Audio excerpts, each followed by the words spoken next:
আমি এখন হেরা গুহার যেখান থেকে সিঁড়ি স্টার্ট ঠিক ওখানে দাঁড়িয়ে আছি।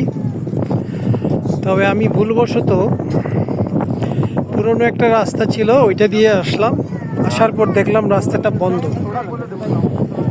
নতুন একটা রাস্তা হয়েছে এখানে, সেটা একটু দূরে।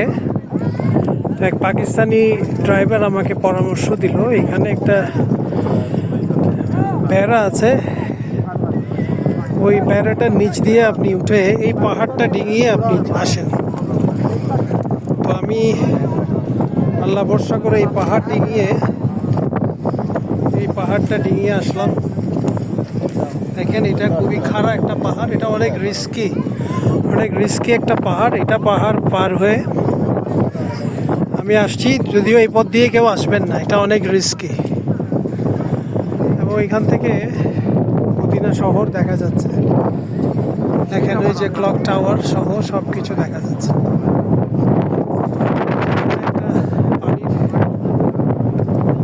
জুসের দোকান আছে। এই যে এখান থেকে সিঁড়ি শুরু, এই সিঁড়ি বেয়ে